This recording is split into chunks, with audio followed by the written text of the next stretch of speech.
On the winding roads of Silvercrest Valley, a gang of street racers made the mistake of taunting the wrong motorcyclist. They found Emily Reynolds instead. They saw a young woman on a vintage Ducati. They didn't see her 3 national championships. They didn't see her years training Special Forces riders. They didn't see what was coming. What happened next would be viewed 60 million times online. A video showing how one woman transformed a group of reckless street racers into guardians of the road. But the cameras didn't capture the whole story. This isn't just about a champion who schooled 5 arrogant riders in 30 seconds. This is about how that moment sparked a movement. This is about how adversaries became advocates. This is about how one stand against intimidation changed thousands of lives. Before we jump back in, tell us where you're tuning in from.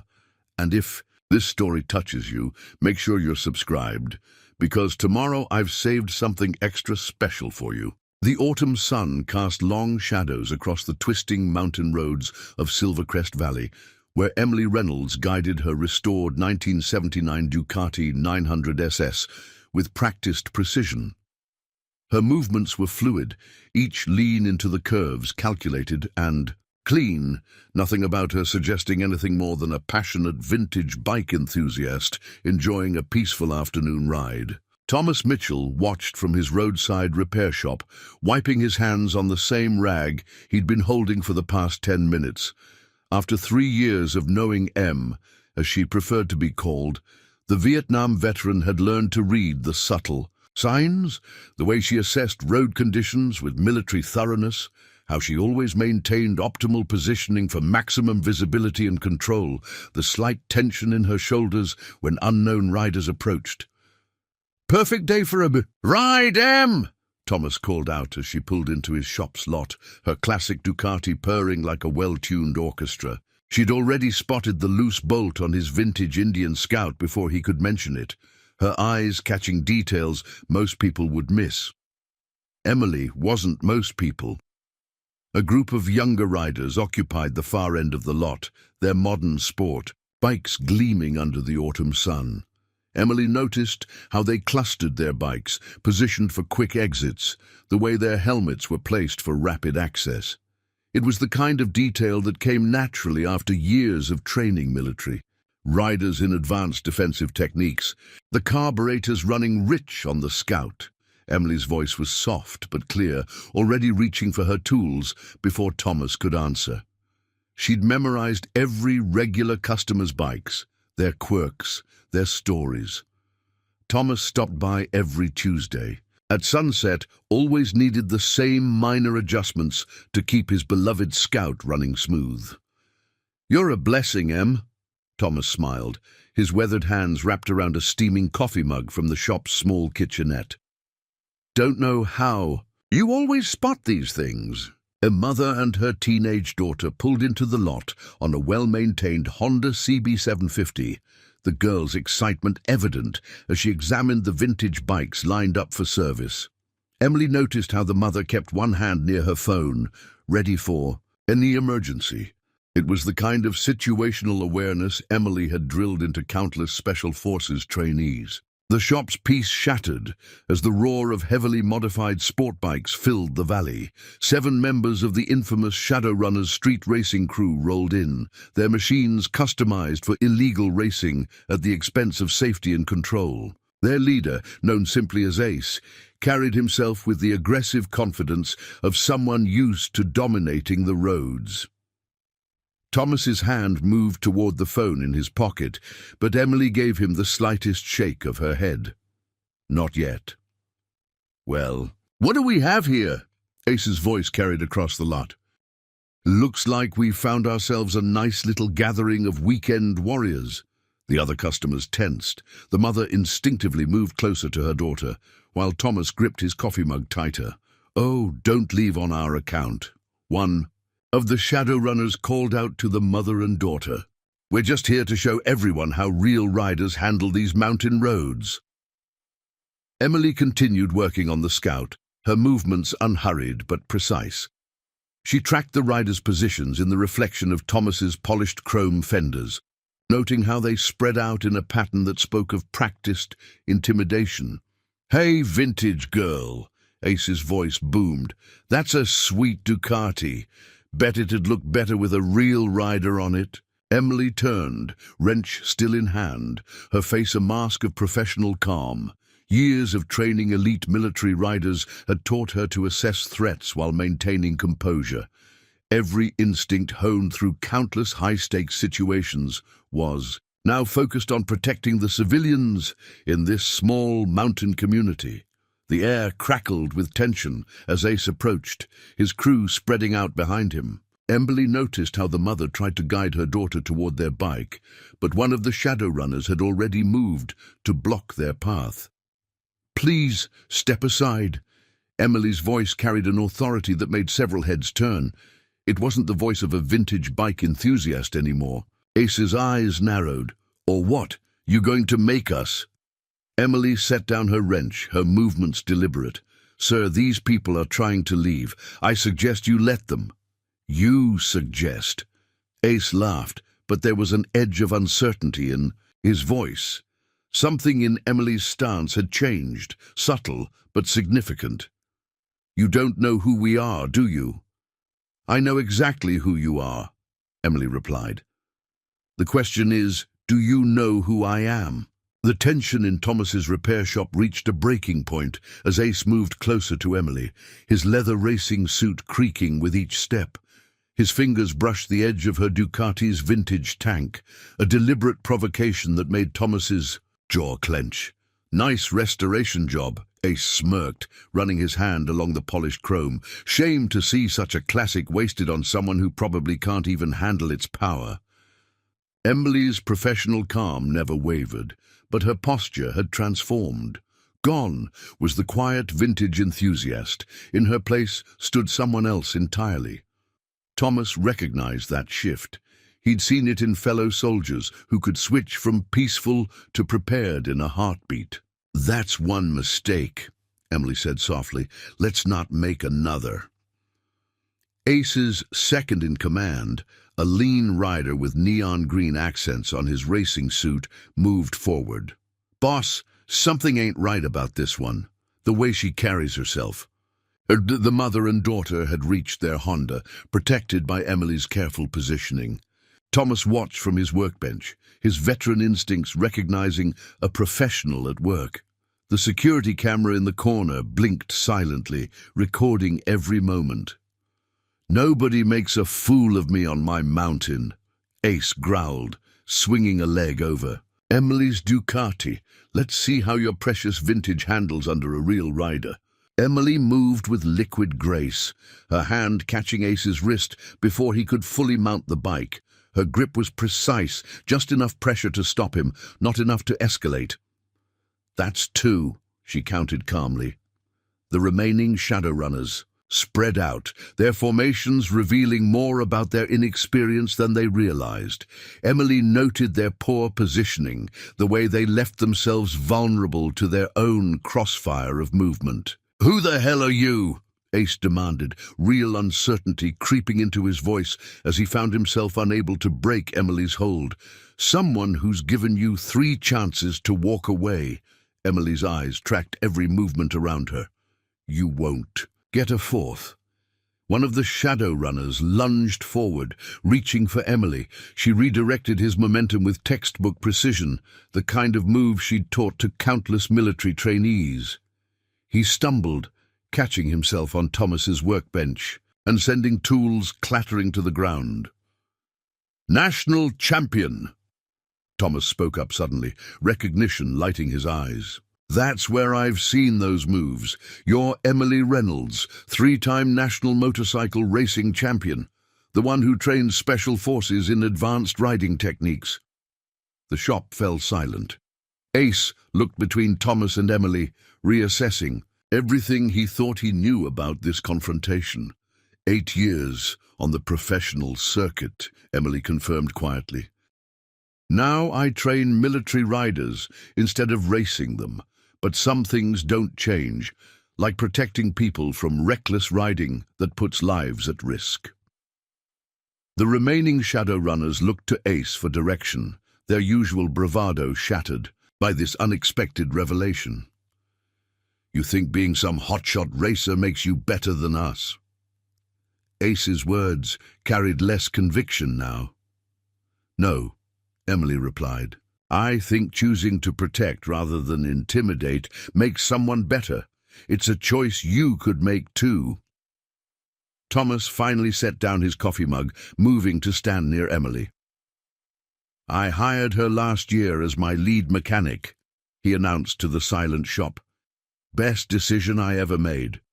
Not because she can handle trouble, but because she tries to prevent it first." Blue and red lights began flashing at the entrance to the lot. Someone had called the highway patrol, but Emily knew the next few moments would determine more than just today's outcome. "Your crew is watching," she told Ace quietly. "Right now you have a choice. Be remembered as the hothead who got shut down by a woman rider, or as the leader who was smart enough to recognize when a situation needed to change." Ace looked at his riders, then at the approaching patrol cars. The shop's security camera continued its silent vigil, capturing a moment of transformation. "Stand down," he ordered finally. "Boss!" The neon-accented rider looked confused. "I said stand down." Ace's voice carried authority, but something else too, the first hint of reflection. As the shadow runners mounted their bikes under the watchful eyes of the highway patrol, Ace paused beside his machine. "This isn't over," he said, but the threat had been replaced by something closer to curiosity. "You're right," Emily agreed. "It's just beginning." Thomas started brewing fresh coffee as the patrol officers took statements. The regular customers looked at Emily with new eyes, but she had already resumed working on his Scout. Her movements, once again, those of a skilled mechanic. "All this time we thought we were just getting expert repairs." Thomas shook his head in amazement. "We never knew we had a guardian angel in a leather jacket." "Not an angel," Emily corrected gently, adjusting the Scout's carburetor with practiced precision. "Just someone who found a different way to serve." Outside, Ace sat on his sport bike, watching his reflection in the shop's window. His hand touched his racing suit's elbow slider, then withdrew. Something had changed today, though he couldn't yet name it. The afternoon work at Thomas's shop wound down like any other, but everyone present knew they'd witnessed something extraordinary, not just a confrontation, but a moment when the possibility of change hung in the air like the lingering scent of motor oil and hope. Preparing and narrating this story took us a lot of time, so if you are enjoying it, subscribe to our channel. It means a lot to us. Now back to the story. Dawn broke over Silvercrest Valley, painting the mountains in soft gold, as Emily Reynolds arrived at the local community center well before her afternoon shift at Thomas's shop. She unlocked the door to the converted warehouse where she spent her mornings, the space now filled with motorcycle safety equipment and training materials. The security footage from the repair shop had already started circulating online, though Emily hadn't watched it herself. The center was quiet this early, just the way she preferred it. Photos of military riders lined the walls, alongside notices for safety courses and rider training programs. This was her other life, the one where she didn't have to pretend to be just a mechanic. Sarah Martinez's truck pulled into the parking lot right on schedule. The center's coordinator stepped out, carrying 2 coffee cups and a concerned expression. "Saw the video," Sarah said, handing Emily a coffee. "Half the valley's talking about it. You okay?" "I'm fine." Emily checked the morning's paperwork. "But we might need to prepare for more attention than usual." Before Sarah could respond, a motorcycle rumbled in the parking lot. Not the aggressive howl of yesterday's sport bikes, but the uncertain idle of someone who wasn't sure they should be there. Through the window, Emily saw one of the younger shadow runners, Mike Torres, according to his riding license. "We're not open yet," Sarah called out, but Emily held up a hand. "Let him come in." Mike entered cautiously, his racing suit marking him as one of Ace's crew, but his body language spoke of internal conflict. Dark circles under his eyes suggested a sleepless night. "Champion," he addressed Emily, using her racing title, "I need to talk to you." "Just Emily is fine," she replied, continuing to sort through training materials. Mike glanced at Sarah, then back to Emily. "The thing is, Ace is different this morning. Never seen him like this." He paused, gathering courage. "He's got a sister, Angela, 16 years old. She saw the video last night, called him crying, asked him why he was being a bully when he used to teach her about motorcycle safety. The morning sun streamed through the center's windows, catching dust motes in its beams. Emily waited, letting Mike find his words. "Most of us," he continued, "we're not what you think, Ace included. We just lost our way somewhere." Sarah moved to speak, but Emily's slight headshake stopped her.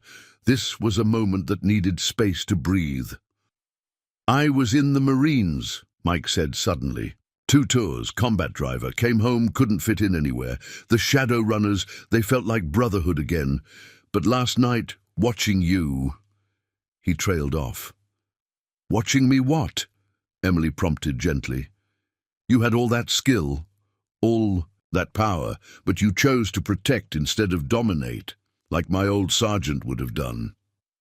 Mike's hands fidgeted with his racing suit's zipper. "Made me remember who I used to be." Outside, more motorcycles approached. Mike tensed, but these weren't shadow runners. 3 veterans on various bikes pulled up for their regular morning safety course. "See them?" Emily nodded toward the window. "They found their brotherhood too, but they found it in teaching others, not intimidating them." The veterans noticed Mike's racing suit, their expressions hardening, but Mike wasn't looking at them. He was staring at the wall of photos, particularly one showing Emily training military riders in advanced evasion techniques. "Ace is at Thomas's shop," he said, finally, "sitting in his truck across the street. Been there since dawn. His sister Angela's inside, talking to Thomas. Think he's trying to figure something out." Sarah exchanged looks with Emily. This was unexpected territory for both of them. "You know what the hardest part of racing is?" Emily asked, moving to the coffee machine. "Not the speed, it's knowing. When to slow down, knowing how to guide others safely to the finish line." She poured 3 cups of coffee. "Take one to Ace. Tell him if he wants to talk, I'm here until noon. Tell him to bring Angela." Mike accepted the coffee cups carefully, as if they were more valuable than gold. What if he says no? "Then we try again tomorrow," Emily replied. "Change doesn't happen in one race, but it does happen." After Mike left, Sarah turned to Emily. "You think this is wise? They're still the shadow runners." "No," Emily corrected, watching Mike's motorcycle pull away. "They're veterans who forgot who they were. Maybe it's time someone reminded them." The morning progressed with its usual rhythm of safety courses and training sessions, but there was an undercurrent of anticipation. Word had spread about the repair shop incident, bringing new faces to the center. Some came out of curiosity, others seeking something they couldn't name.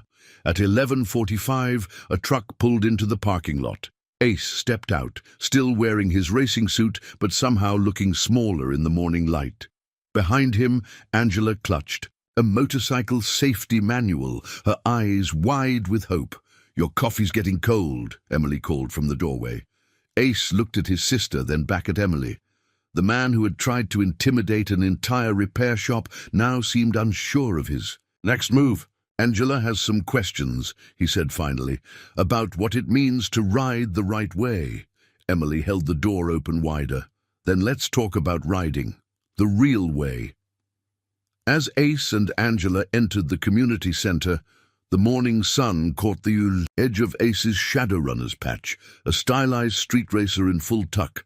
But for the first time, he looked at it with something like uncertainty, as if wondering if it still fit who he wanted to be. The community center's meeting room felt different with Ace and Angela sitting at the worn conference table. Angela's safety manual lay open, covered in careful notes about proper racing lines and braking points. Ace sat uncomfortably in a chair, meant for group sessions, his racing suit creaking with each movement. "Dad left 3 years ago," Angela explained, answering Emily's gentle questions. "Said riding was a waste of time, but I remember how Ace used to be before he started running with the Shadow Runners. He taught motorcycle safety at the local college, did track days with kids learning to race properly." Ace's jaw tightened, but he let his sister continue. This was the first time he'd really heard her perspective on what their life had become. "Tell me about the classes," Emily prompted, noting how Ace's expression softened at the memory. "He was good at it." Angela's voice carried pride. "People used to say he was the best instructor they'd ever had. Then the college cut the programs, funding, and—" She trailed off, looking at her brother. "And I got bitter," Ace finished. "Started riding with people who made me feel powerful instead of useful." The door opened as Sarah brought in coffee. Behind her, Mike Torres and 3 other shadow runners hovered uncertainly in the hallway. Emily nodded, inviting them in. "Your guys have been waiting outside for an hour," Emily told Ace. "Might as well let them hear this too." The riders filed in, taking seats around the table. Angela continued making notes in her manual while the adults talked, adding details about proper racing technique and rider responsibility. "Most of us served," Mike spoke up. "Ace was Army like me. Jason over there was Marines. Chris was Air Force. We all struggled after coming home. The Shadow Runners gave us structure," Ace added. "Brotherhood, something to believe in." He paused, his voice dropping. Didn't matter that it was the wrong something. Emily stood, moving to the wall of photos. She pointed to one showing her training Special Forces riders in extreme conditions. "See this training session. Had 3 riders crash in dangerous conditions.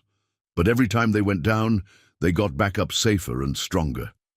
Their leader told me something I never forgot. True strength isn't in how fast you can go, but in how well you can guide others safely to the finish." Angela looked up from her manual suddenly. "Like a guardian angel," she said. "That's what you used to call good riders, Ace. The ones who watched out for everyone else on group rides." The room fell silent as her words sank in. Ace looked at his sister's safety manual with new understanding. "Maybe that's what we need to be," Mike suggested quietly. "Not shadow runners anymore. Something new." Before anyone could respond, raised voices came from the front office. Sarah went to check, returning with a concerned expression. "We've got protesters," she reported. "Some of the local riding clubs. They're saying we're harboring street racers." Ace started to rise, anger flashing in his eyes, but Emily's quiet voice stopped him. "What would a guardian do?" He sank back into his chair, thinking. "A guardian would prove them wrong," he said finally. "Not with intimidation, but with actions." Angela tore a page from her manual, sliding it across the table to Emily. She'd sketched out a training program, combining Ace's old safety courses with Emily's professional racing experience. "You could teach together," she explained. "Show people how to be fast and safe like you used to, Ace." Ace picked up the program outline, studying it. The man who had tried to intimidate a repair shop full of people just yesterday now looked at his sister's work like it held the answers he'd been seeking. "It won't be easy," Emily cautioned. "The riding community won't trust you overnight. You'll have to earn it, turn by turn, lap by lap." Ace nodded. "As many laps as it takes." View.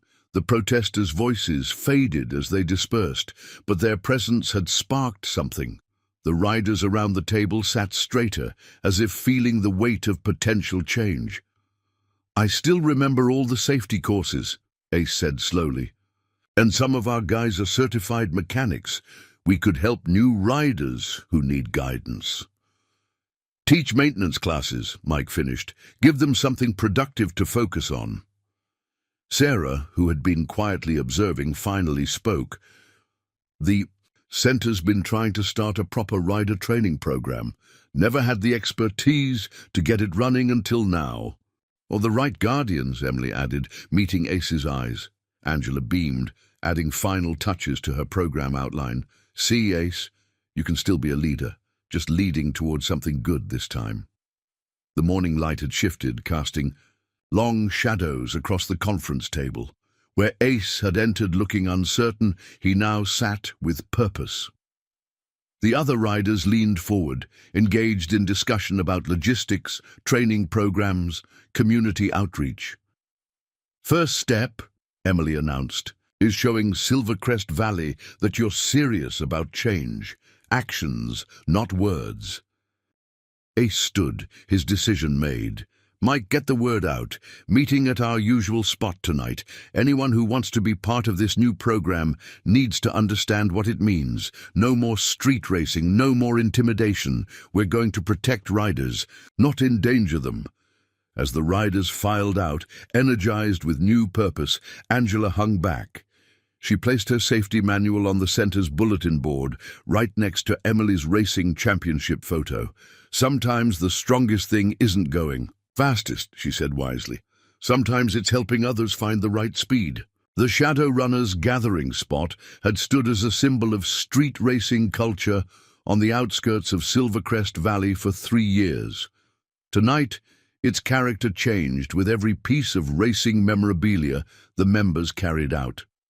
Ace supervised the transformation, watching his crew take down trophies of illegal street races and replace them with Angela's safety program designs. Put the training equipment over there, Ace directed, pointing to a cleared wall.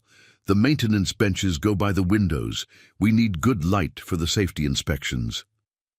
The abandoned warehouse that had once housed their illegal racing operations was becoming something entirely different. Mike Torres worked alongside several others, converting their planning area into a proper classroom space. The street racing maps disappeared, replaced by proper track diagrams and safety protocols. Every surface was cleaned, every dark corner illuminated. Some of the guys aren't happy about this, Mike mentioned quietly to Ace. About 20 didn't show up tonight. Their choice, Ace replied, but his expression showed concern. Those 20 represented the hardcore element of the Shadowrunners, the ones most resistant to change and most dedicated to the dangerous thrill of illegal racing. Emily arrived with Sarah and a group of veteran riders from the community center. The Shadowrunners tensed initially, old habits dying hard, but Ace's firm nod set them at ease. First impression matters, Emily reminded them, surveying the space. Tomorrow morning we've got 15 young riders coming for basic safety training. They need to feel secure here. They will, Ace assured her, then raised his voice to address the room. Listen up. From now on, this isn't just our space. It belongs to every rider who needs guidance. We're not Shadowrunners anymore. We're Road Guardians, and that means something different. The sound of motorcycles approaching caused everyone to pause.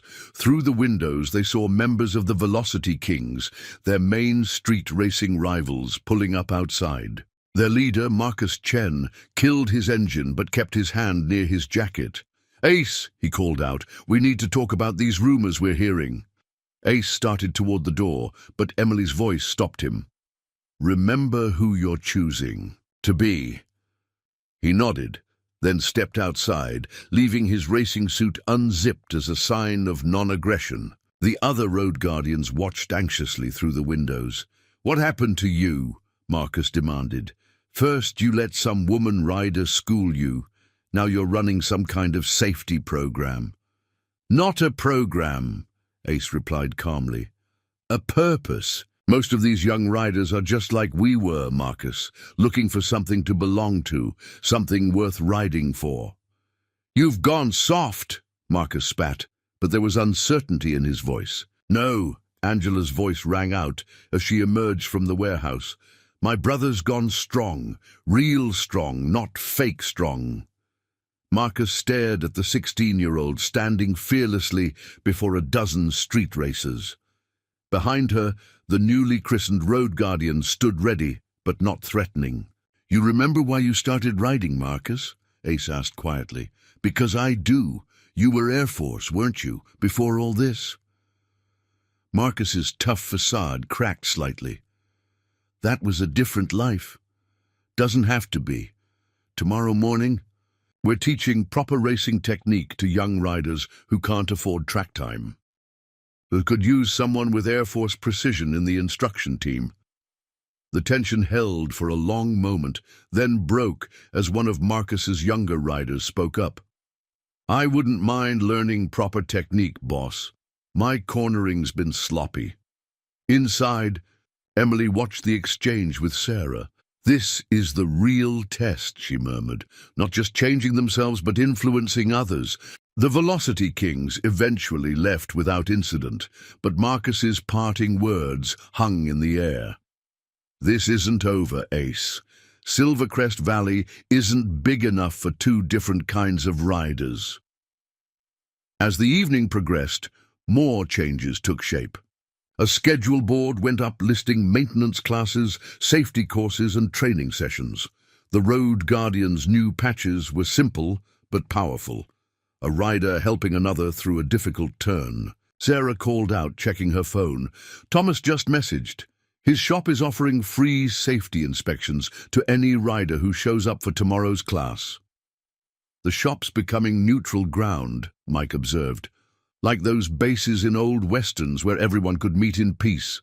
Ace supervised the final preparations, then gathered everyone for a last word. "Tomorrow we show Silvercrest Valley what we've become. Some won't believe it, some won't want to. But every rider we help, every bike we fix, every life we make safer, that's how we prove ourselves." Angela, who had been adding finishing touches to the walls, stepped back to admire their work. "Ace," she called out, "can I bring my art supplies tomorrow? I want to teach the younger kids about reading racing lines, while their older siblings learn about bike control." The question caught Ace off guard. The tough street racing leader blinked rapidly, nodding to hide his emotion. "Yeah, baby sis, that's a real good idea."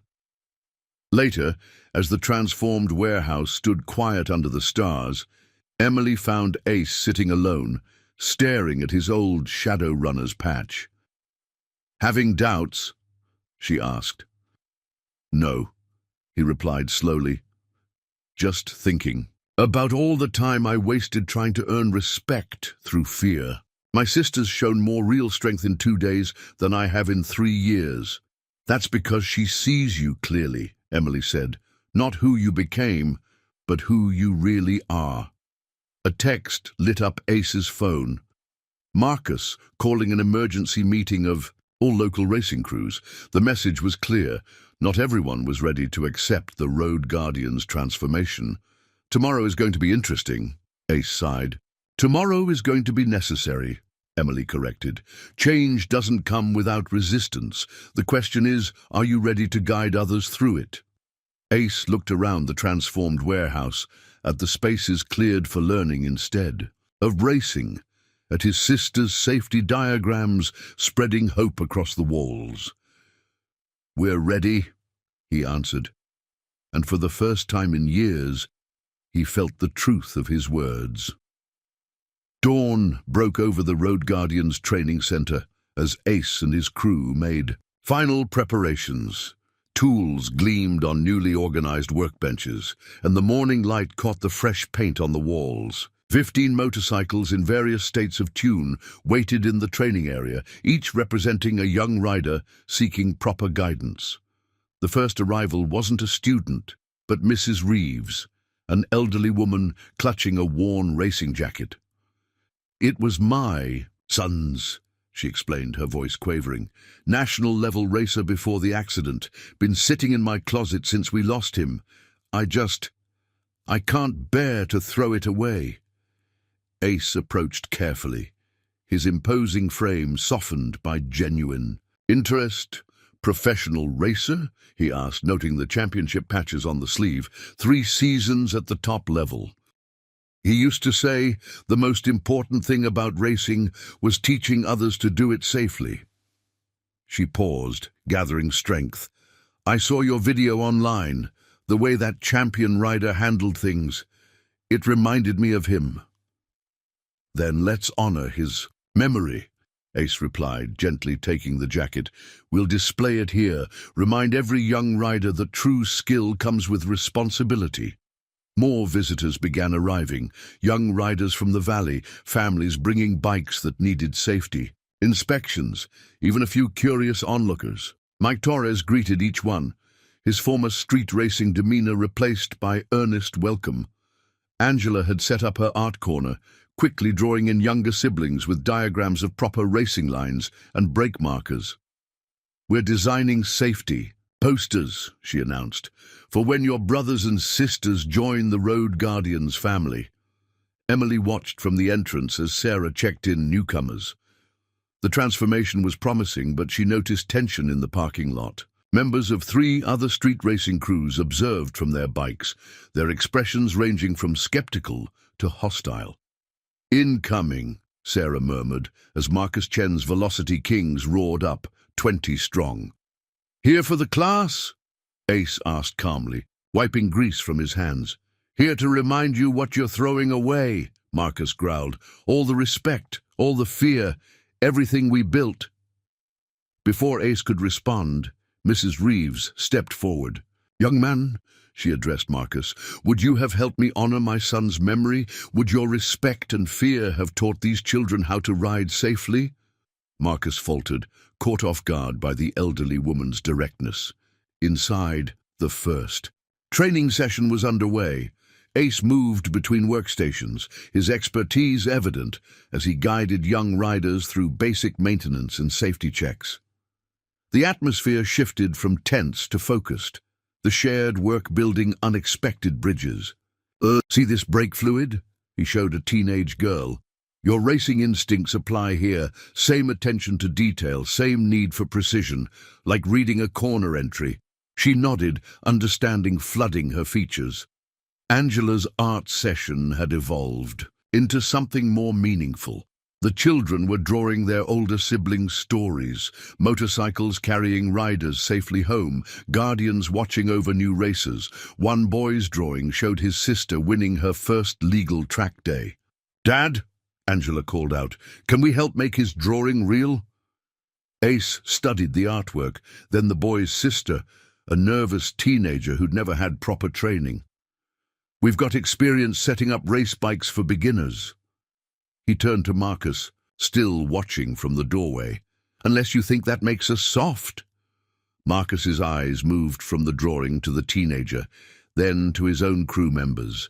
Some were already drifting toward the workstations, their curiosity overcoming their prejudice. "You really think you can change things?" Marcus asked, but his tone had shifted from mocking to uncertain. "Already are," Emily answered, approaching with fresh coffee from Thomas's shop. "Question is, do you want to be part of that change or stand against it?" A commotion from the art corner drew everyone's attention. The children had arranged their safety posters on the wall, creating a mural of hope and transformation.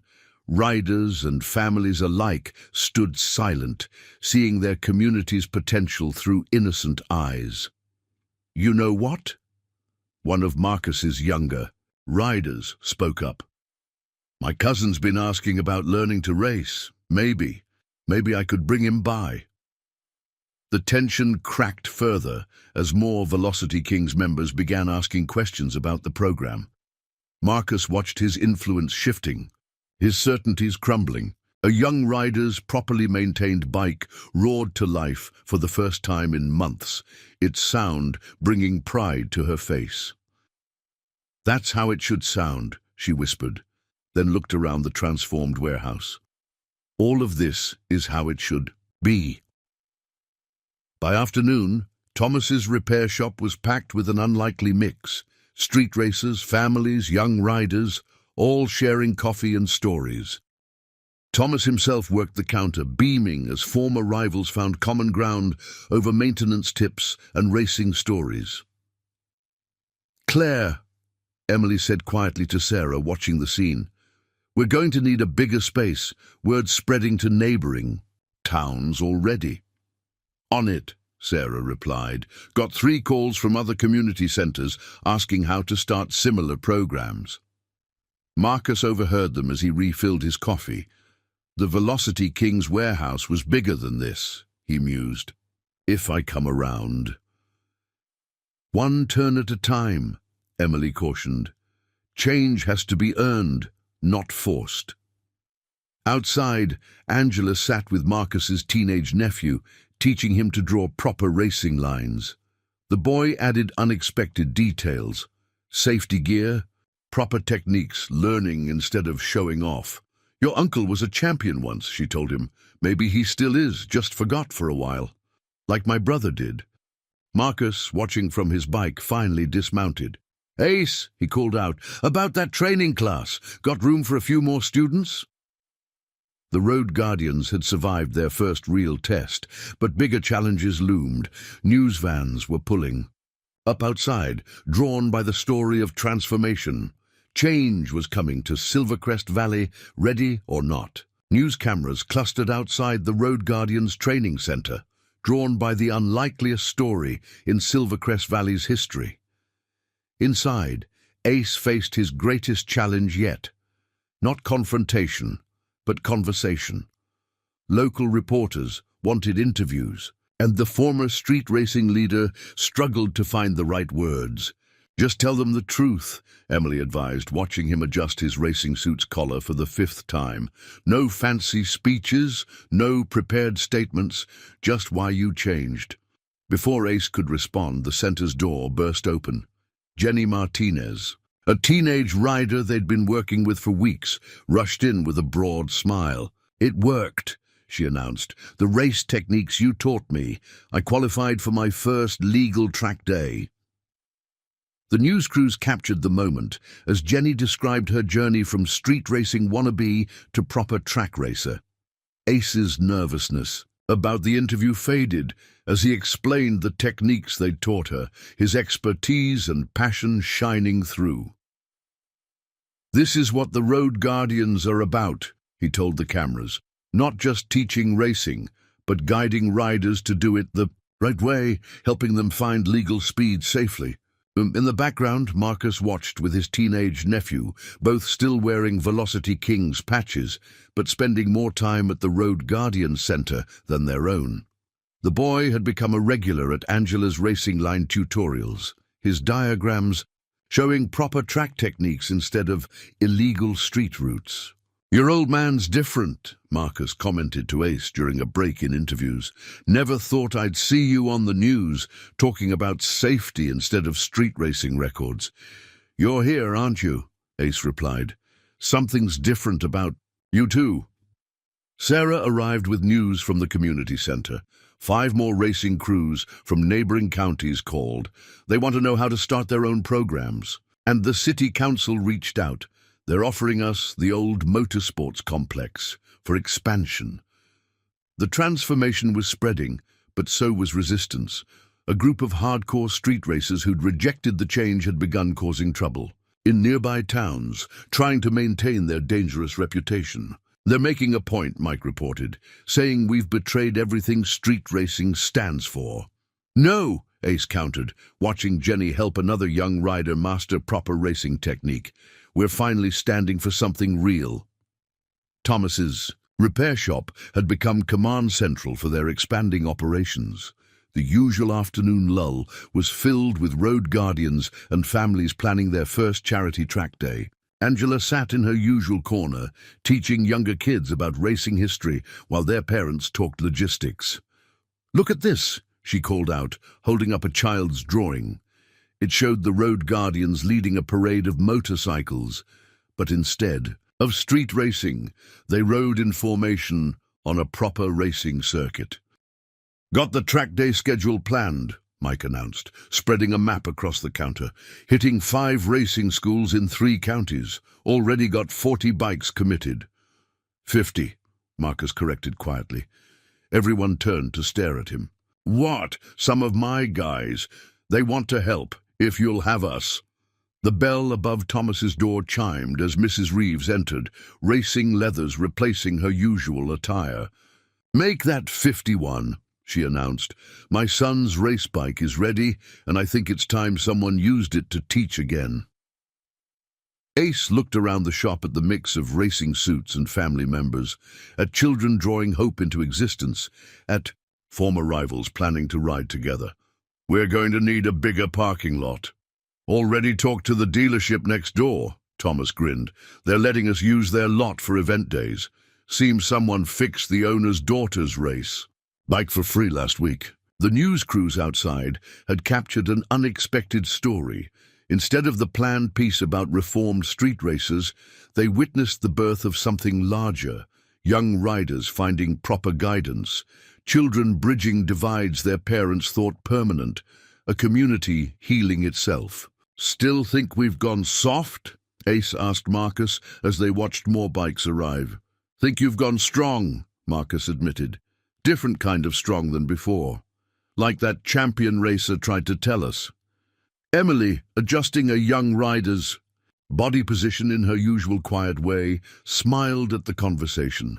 A teenage girl in a Velocity Kings jacket approached Angela's training table. Can you teach me about racing lines too? She asked hesitantly. My dad. He's talking about changing our crew's name. Says maybe it's time for the Velocity Kings to become something better too. Sarah overheard and pulled Emily aside. We're going to need more instructors. This is growing faster than we anticipated. Good problems to have, Emily replied, watching Ace teach a young rider the finer points of corner entry. The former street racing leader moved with the patience of a born instructor, his old aggression transformed into focused teaching. The afternoon sun caught the newly painted Road Guardians logo on the training center wall. Where once street racing glory signified success, proper technique and safety now represented achievement. Every rider they trained, every young person they guided, every barrier they broke down added to their legacy. Not of rebellion, but of responsibility. Outside, the first bikes were lining up for the charity track day. Jenny led the formation, her newly acquired racing skills a testament to what was possible when people chose to guide instead of intimidate. Ready to make some headlines? Emily asked Ace as he prepared to lead the ride. Ready to make some history, he answered, watching his sister coordinate a children's safety demonstration for their return. The kind Angela can be proud of. 53 motorcycles thundered down Silvercrest Valley's main road, each rider wearing a small Road Guardian patch alongside their original crew colors. Jenny led the formation on her newly track-prepared motorcycle, followed by Ace and Marcus riding side by side. The charity track day had drawn more support than anyone expected, but it had also drawn attention from those who preferred the old way of life. Trouble at checkpoint 2, Mike's voice crackled over the radio. Holdout street racers spotted heading that way. Looks like they want to make a statement. Ace's grip tightened on his handlebars. The checkpoint was at Pine Ridge Racing School, where Angela and other young instructors were setting up a youth racing fundamentals display.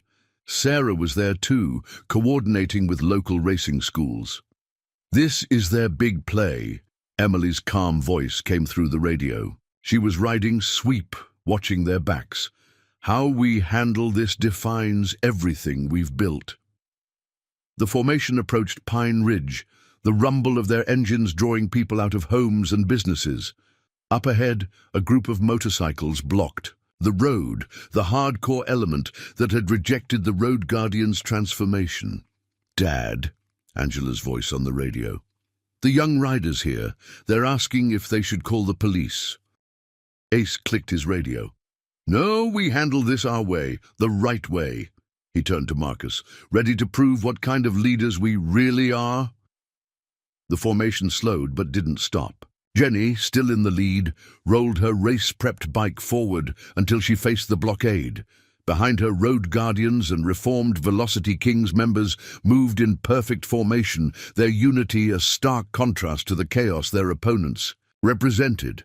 "Last chance," someone shouted. Jack Wilson, the street racer's new leader. "Come back to what you were, or this gets ugly." Ace dismounted, removing his helmet. Marcus followed suit. The two former rivals now stood together, facing their past. "Look behind you, Jack," Ace called out. "Those kids back there, they're learning proper racing technique from champions. Those young riders, they're discovering how to pursue speed safely. That's not weakness. That's the strongest thing I've ever been part of." Jack spat on the ground. "Pretty speech, but we've got 30 bikes here saying you don't pass." "Count again," came a new voice. Mrs. Reeves rode through the Road Guardians formation on her son's restored race bike. More motorcycles appeared. Professional racers from 3 counties, retired racing instructors, even some of Jack's own people who'd had a change of heart. "Your niece drew this," Mrs. Reeves told Jack and his crew, holding up artwork from Angela's class. "While you were planning this showdown, she was at Thomas's shop drawing herself winning her first legal race. Drawing herself as a champion, not an outlaw." The standoff stretched tight as a chain at Redline.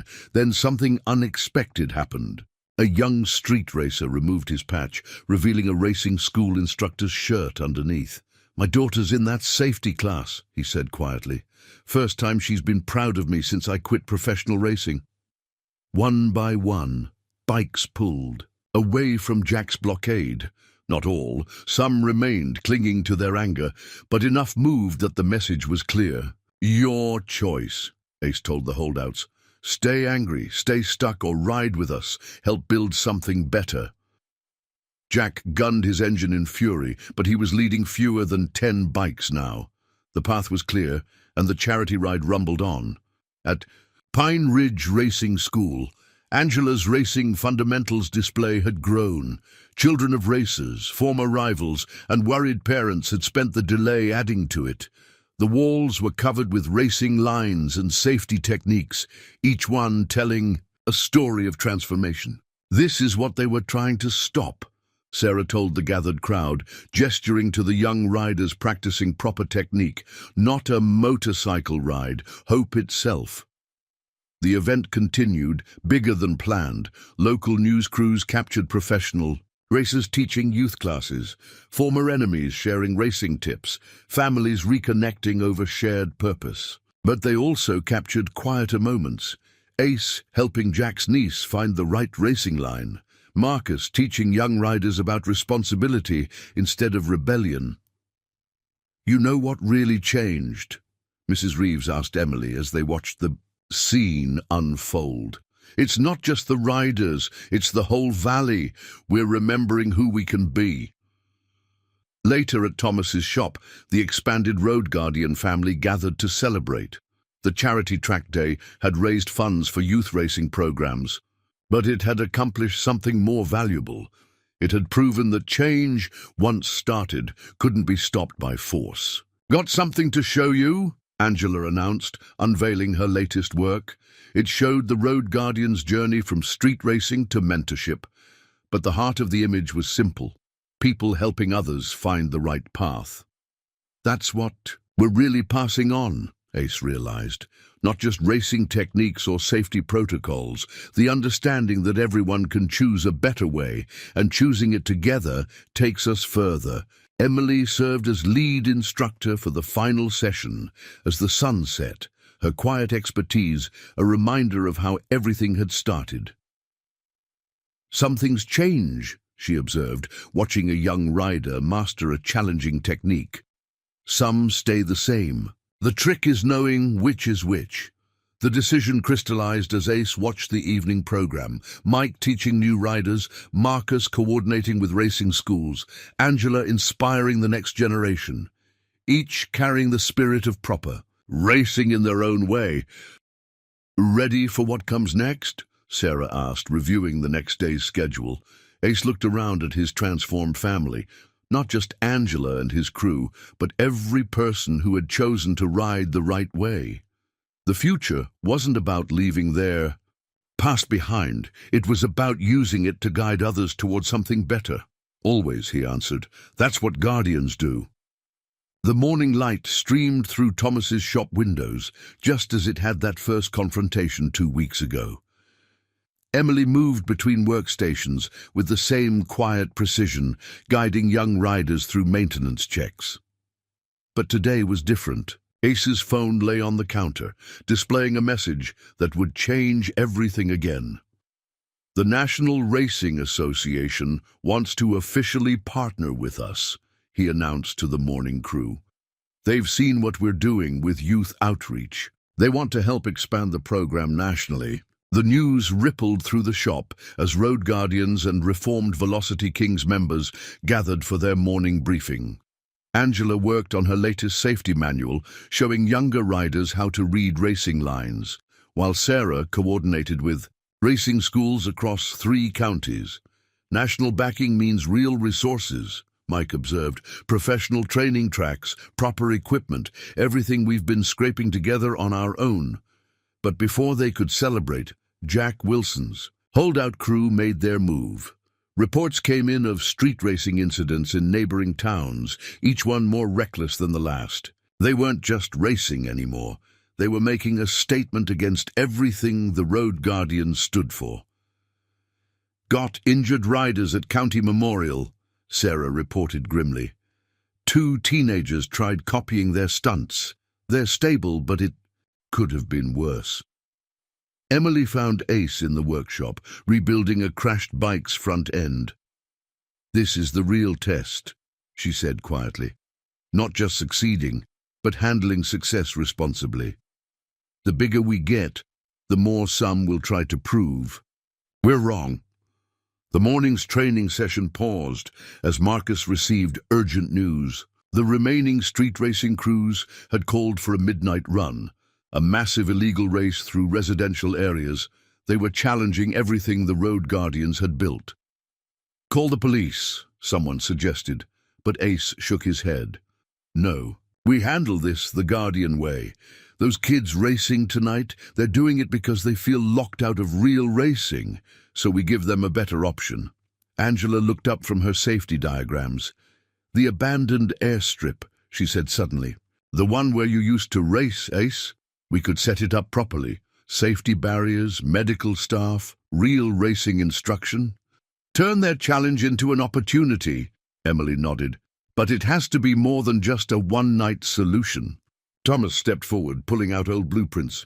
Been holding on to these, he said. Back when I raced professionally, we tried to build a proper training facility here. County killed the funding, but the permits are still valid. The Road Guardians mobilized with military precision. Mike coordinated with local racing schools for equipment. Marcus reached out to professional racers he knew from his Air Force days. Mrs. Reeves activated her network of retired racing instructors. We're not just stopping a street race, Ace told his crew. We're building something permanent, a place where speed meets safety, where every rider has a chance to learn the right way. Word spread through social media. The street racing challenge transformed into something else, an open invitation to learn from champions. Emily supervised the airstrip's conversion, her experience with military training grounds proving invaluable. They'll still come looking for trouble, Sarah cautioned. Watching young riders help set up safety barriers. Then we'll teach them how to handle it, Angela answered. She'd created a progression system. Street riders could earn track time by completing safety courses and helping others learn. As midnight approached, headlights appeared on the horizon. But instead of chaos, the arriving riders found something unexpected, a properly organized racing school. Professional instructors stood ready. Medical teams waited on standby. Every safety protocol was in place. Jack Wilson led his crew onto the airstrip, clearly expecting confrontation. Instead, he found Ace teaching proper racing lines to a group of teenagers, the same kids who might have joined Jack's midnight run. "What is this?" Jack demanded. "This is what you really wanted," Ace replied. "Not just speed, but mastery. Not just rebellion, but respect. The question is, are you ready to learn it right?" Emily watched from the control tower as Jack's crew struggled with the choice before them. Some left, unwilling to change, but others stayed, drawn by the possibility of something better than street racing glory. "Your brother was right," a young rider told Angela as she helped him adjust his racing line. "Real racing isn't about being feared, it's about being respected." The night unfolded not with the sound of illegal racing, but with the structured progression of proper instruction. Former street racers learned from champions. Retired professionals found new purpose in teaching. A community discovered that speed and safety could coexist.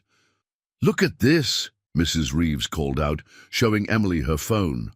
Other towns were calling, asking how to convert their street racing problems into racing school opportunities. As dawn approached, Jack Wilson found Ace at the starting line.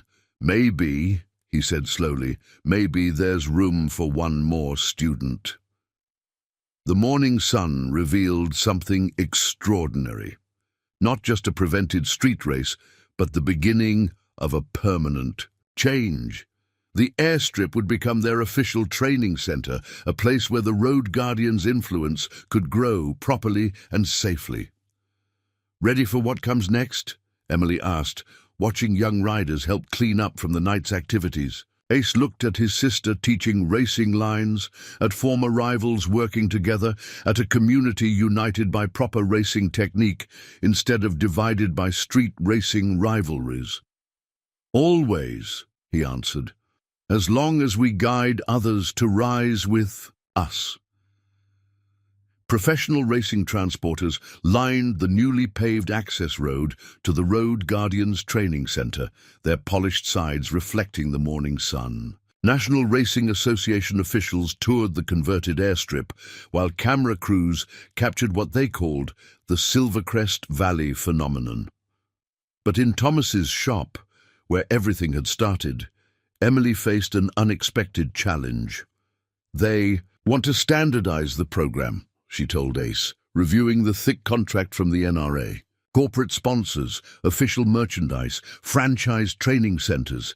They're talking about turning the Road Guardians into a national brand."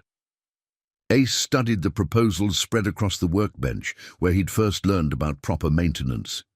"Bigger reach means helping more riders," he observed, but his voice carried uncertainty. "But standardization means losing something too." The morning's training session was interrupted by the arrival of James McKnight, the NRA's development director. He watched as Angela taught her youth racing class, her unique approach mixing technical instruction with personal growth. "This is excellent material," McKnight said, making notes. "We can package it into a standard curriculum, roll it out nationally, though we'll need to remove some of the more personal elements. Keep it professional."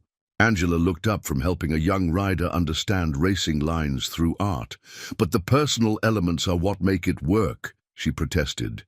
"Each rider finds their own way to understand, their own reason to change."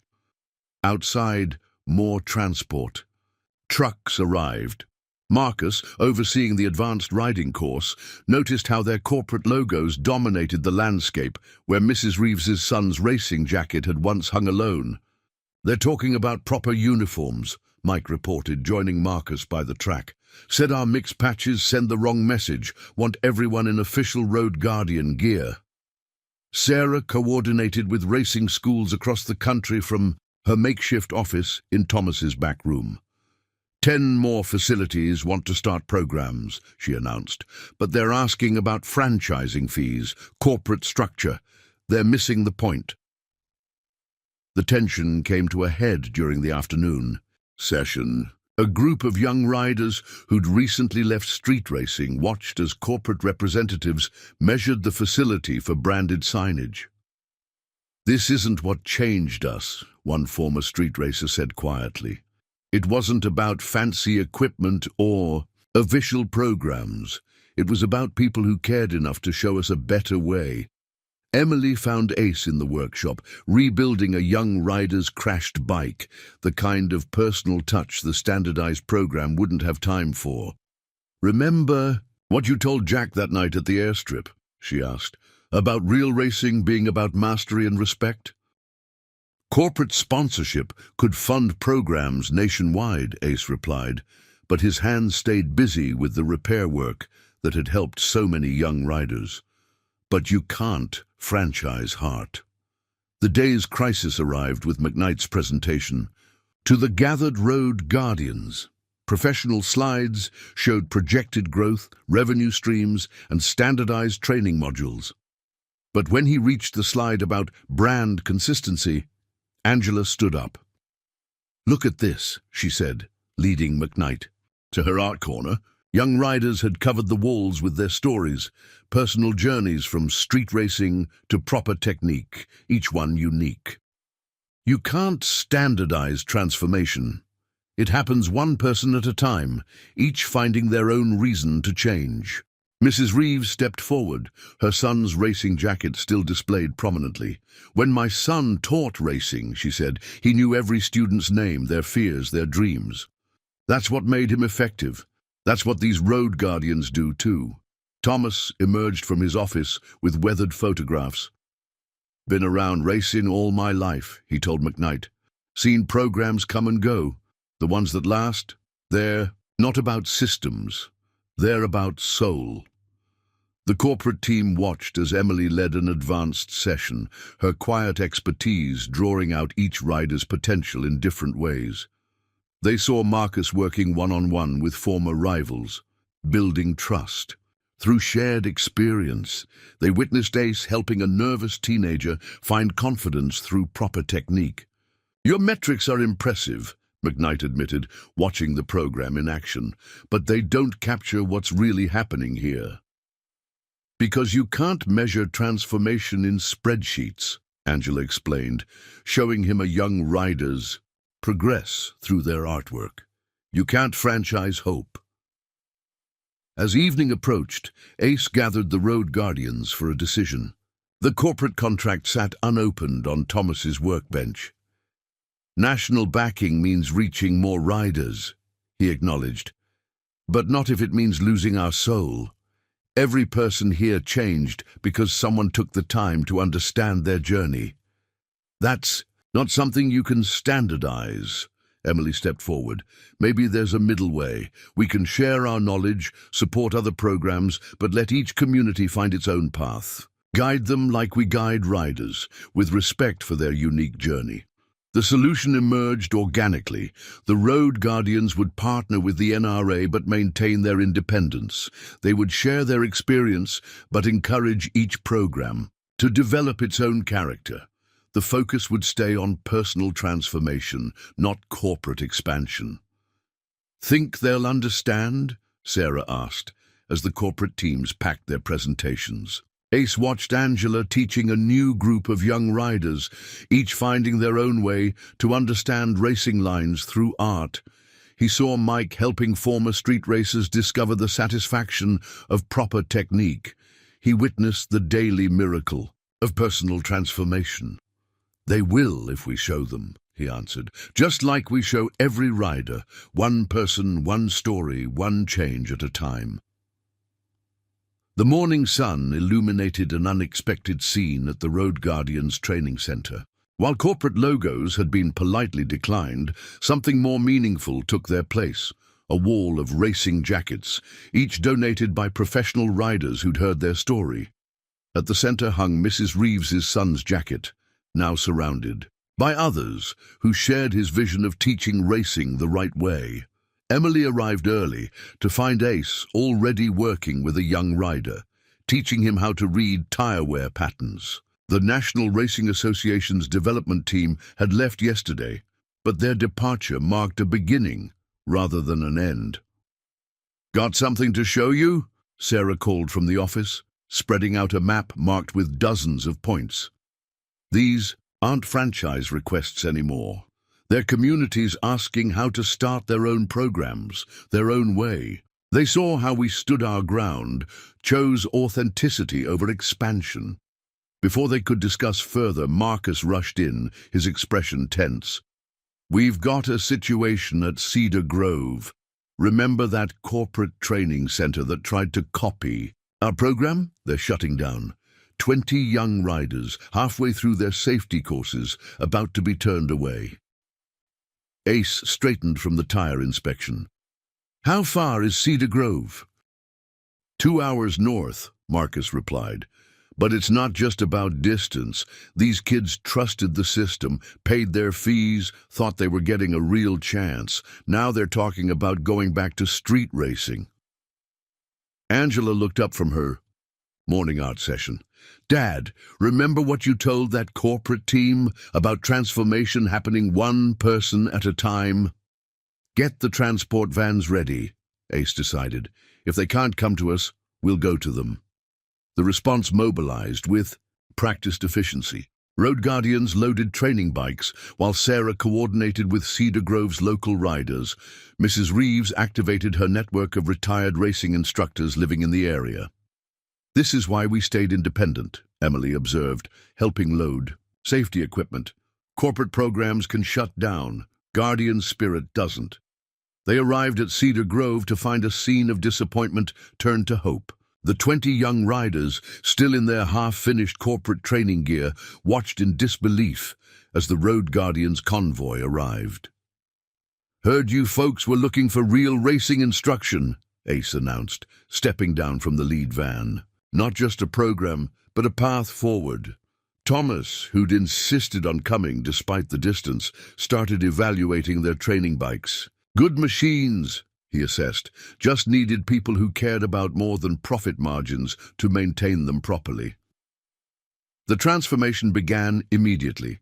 Angela set up her art corner, helping riders understand racing lines through creative expression. Marcus and Mike organized small group sessions, focusing on each rider's individual challenges. Emily's quiet expertise guided those struggling with confidence after the corporate program's collapse. "This is different," one young rider observed, watching Mrs. Reeves share stories about her son's teaching methods. "The other program had fancier equipment, but this feels real," another rider finished, "because they're not just teaching techniques, they're sharing their journey." The day's breakthrough came unexpectedly. A former street racer who'd been through the corporate program stepped forward during lunch break. "Been holding this in," he admitted, "but watching how you all work, how you really care about each rider, makes me want to help too." More revelations followed. Several local riders, initially skeptical of the Road Guardians' arrival, offered their garages as training spaces. A retired race instructor who'd given up on teaching found new inspiration in their approach. "This isn't just about saving one program," Sarah realized, watching the community come together. "It's about showing there's another way to grow." Late afternoon brought more visitors, representatives from other struggling corporate centers, drawn by word of what was happening at Cedar Grove. They watched as the Road Guardians demonstrated their philosophy in action. "Your equipment's simpler," one observed, "but your results." "Because we invest in people, not just facilities," Ace explained, helping a young rider understand proper race positioning. "Equipment helps, but transformation comes from connection." As sunset approached, the Cedar Grove riders made a decision.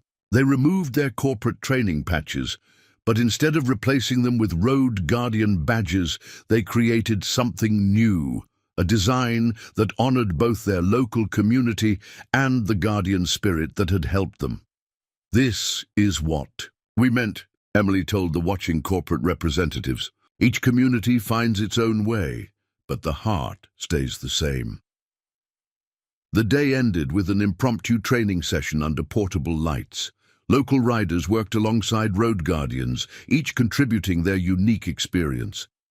Angela's Art Corner had evolved into a planning space where young riders designed their own community program. "Ready for what comes next?" Sarah asked, reviewing requests from other struggling centers. Ace watched as Cedar Grove's riders helped pack up, their disappointment transformed into determination. Each one had found not just proper technique, but a purpose. "Always," he answered. "Because every setback is a chance to show what guardian spirit really means." The transport vans loaded for the journey home, but something important would remain, not just knowledge or technique, but the understanding that true growth comes from staying true to your values, even when easier paths appear. News of Cedar Grove's transformation spread rapidly through the racing community. The Road Guardians Training Center buzzed with activity as representatives from 5 struggling programs arrived to learn their methods. Emily found herself guiding more than just riders now.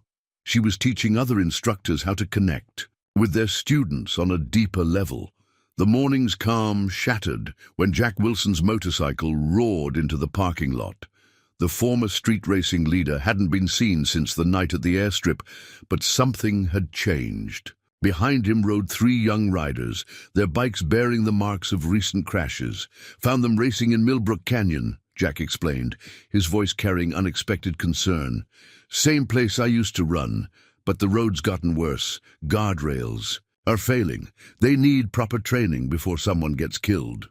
Ace studied the young riders, teenagers with more courage than experience, exactly as he'd been once. "How'd you convince them to come here?" "Showed them the video," Jack replied. "The one of you choosing to help instead of hurt. Told them my story too. How pride nearly cost me everything until you showed me a better way." The revelation sparked something unexpected. Emily noticed how the other program representatives watched Jack interact with the young riders, seeing firsthand how personal connection could transform resistance into receptiveness. "This is what we've been trying to explain," she told them. "It's not about perfect facilities or standardized methods. It's about understanding each rider's journey."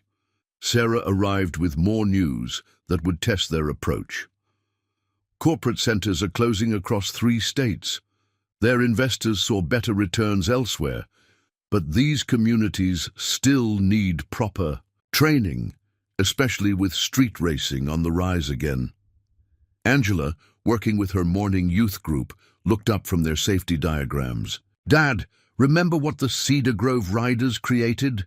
Their own program, built on guardian spirit but unique to their community?" "We can't be everywhere," Marcus observed, "but we can show others how to build something real in their own communities." The solution emerged organically. The Road Guardians would host an instructor development program, teaching not just racing technique, but the deeper principles of transformation. Jack, to everyone's surprise, offered to share his perspective. "These kids need to hear from someone who's walked their path," he explained. "Someone who knows the allure of street racing, but found something better." The training center transformed into a learning laboratory. Representatives from struggling programs watched as Emily demonstrated how quiet expertise could build trust. They observed Angela teaching racing lines through art, showing how different approaches could reach different learners. "Your equipment's basic," one visiting instructor noted, watching Ace work with the Millbrook Canyon riders. "But your results?" "Because we invest in understanding before instruction," Ace replied. "Equipment helps, but connection transforms." The breakthrough came during lunch break when one of the Millbrook Canyon riders approached the group. "Been thinking about what Jack said," the teenager admitted, "about pride and choices. Thing is, we've got younger kids in our neighborhood looking up to us. Maybe we could learn to teach them the right way." This sparked a deeper discussion about responsibility and legacy. The visiting instructors began sharing their own community's challenges, finding common ground despite their different backgrounds. Mrs. Reeves arrived with an unexpected contribution, her personal collection of racing instruction materials gathered over decades. "My son believed teaching was an art," she told the group. "These show his methods, but more importantly, they show his heart." The afternoon session demonstrated the Road Guardian's philosophy in action. The Millbrook Canyon riders, initially resistant, found themselves drawn into the learning process. Jack worked alongside them, his own transformation serving as a powerful testament. "Look at this," Sarah called everyone's attention to her tablet. Videos were pouring in from Cedar Grove, their new program already making a difference, inspiring other communities to believe change was possible. "Each place faces different challenges," Emily explained to the gathered instructors, "but the principles remain. Connect before correcting, understand before instructing, transform through trust." As evening approached, the visiting programs made a collective decision. Instead of trying to replicate the Road Guardians exactly, they would build their own versions, adapted to their communities, but guided by the same spirit. "Ready for what comes next?" Thomas asked, watching the Millbrook Canyon riders help clean up, their earlier resistance replaced by engagement.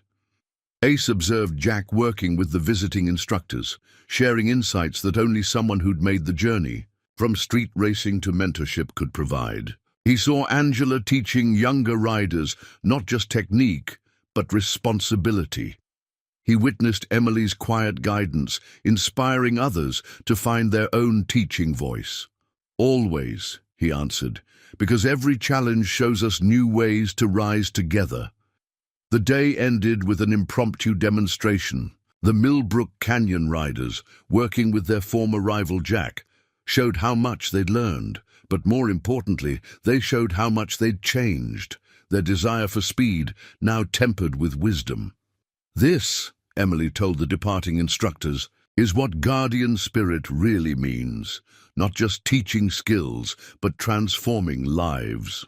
The Road Guardians Training Center had evolved into something its founders never imagined. Representatives from racing programs across 3 states filled the classrooms, each seeking to understand the philosophy that had transformed Silvercrest Valley.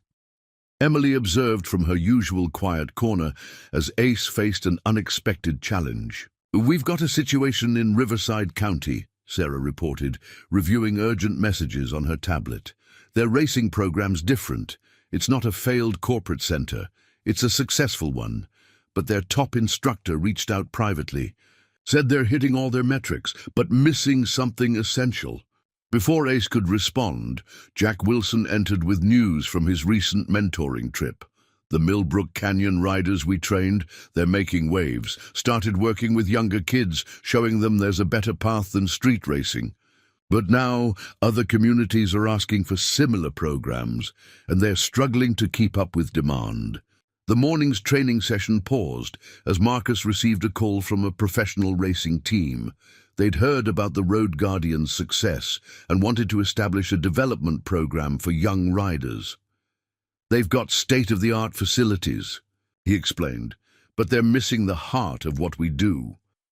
Angela looked up from her art corner, where she taught racing fundamentals through creative expression. "Everyone wants our results," she observed, "but they're focusing on the wrong elements. They see the technical training, but miss the transformation." Emily gathered the core team for an impromptu meeting. The challenge was clear: how to share their methods without losing their essence. "Tell me about Riverside," she prompted Sarah. "What exactly did their instructor say?" "Their program's technically perfect," Sarah explained. "Latest equipment, perfect progression metrics, excellent safety records, but their graduates, while skilled, aren't becoming mentors. They're not spreading the knowledge. They're not transforming others." Mrs. Reeves arrived with her morning coffee and decades of racing wisdom. "Sounds like they're teaching riding, but not responsibility. My son used to say that any instructor can teach someone to go fast. The art is teaching them when to slow down for others."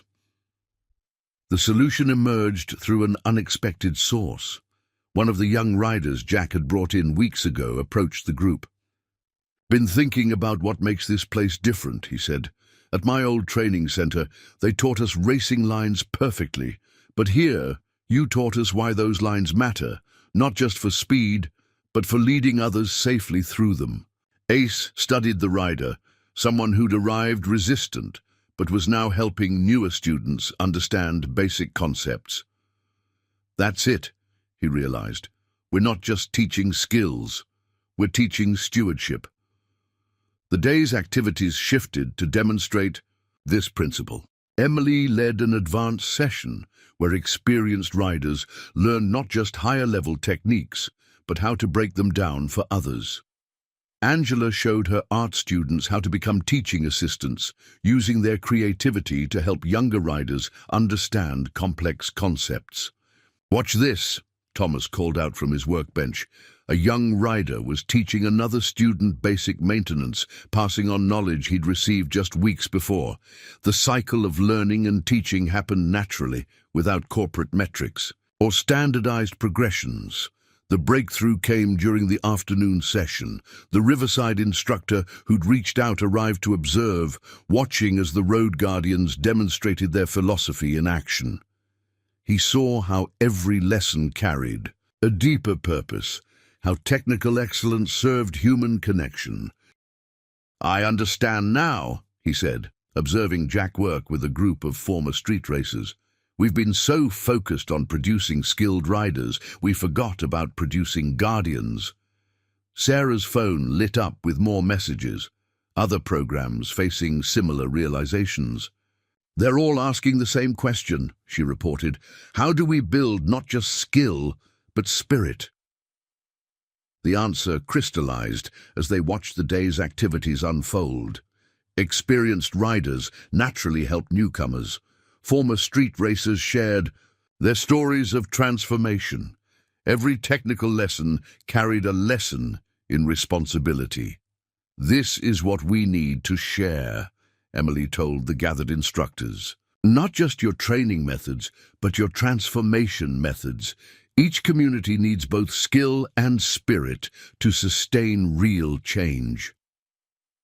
As evening approached, the Road Guardians developed a new approach to program development. They would help other centers build technical excellence while nurturing the guardian spirit that made their program unique. "Ready for what comes next?" Sarah asked, reviewing requests from programs across the country. Ace watched the day's last session, where Jack and the Millbrook Canyon riders demonstrated how former street racers could become mentors. He saw Angela teaching her art students to become teaching assistants. He witnessed Emily's quiet expertise, inspiring others to find their own way to guide. "Always," he answered, "because every request for help is a chance to spread not just skills, but transformation itself." The sun set over the training center as instructors from different programs shared insights and experiences. They had come seeking technical knowledge, but found something more valuable: the understanding that true mastery includes the responsibility to guide others. "This," Emily told the departing visitors, "is the real legacy of the Road Guardians. Not just teaching people to ride, but teaching them to lead others towards something better." The morning sun illuminated an extraordinary scene at the Road Guardians Training Center. Professional racing transporters shared space with modest training bikes, while champions and beginners worked side by side. The National Racing Association had arranged for elite riders to visit, but what they witnessed challenged their understanding of what made a true racing program. Emily noticed the subtle shift in atmosphere as multiple championship winners observed their morning briefing.